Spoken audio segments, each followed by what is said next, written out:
जनतेचा अधिकारनामा जाणीव हक्काची या न्यूज चॅनल मध्ये आपले स्वागत आहे। पत्नीचा खून करणाऱ्या पतीस कठोर शिक्षा करावी, गोसावी समाजाच्या वतीने पोलिसांना निवेदन। इचलकरंजी येथील संग्राम चौकातील करिश्मा गोसावी हिचा पती किसन गोसावी हा एकटा पत्नीच्या खुनासारखे कृत्य करू शकेल असे वाटत नाही। त्यामुळे या खून प्रकरणात आणखीन कोणाचा सहभाग आहे काय याची चौकशी करून दोषीवर कठोर कारवाई करण्याची मागणी करत इचलकरंजी परिसर गोसावी समाज विकास मंचने शिवाजीनगर पोलीस ठाण्यावर मोर्चा काढला।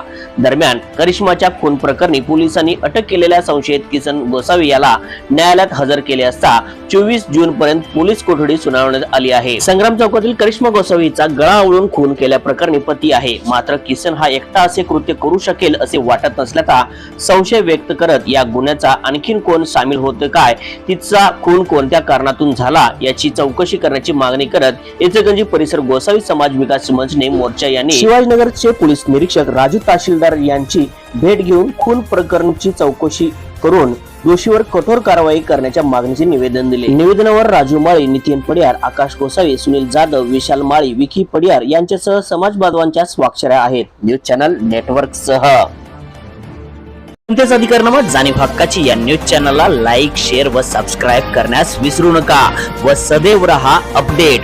जाहिराती व बातमीसाठी आजच न्यूज चॅनलशी संपर्क साधावा। 80 87 820 897।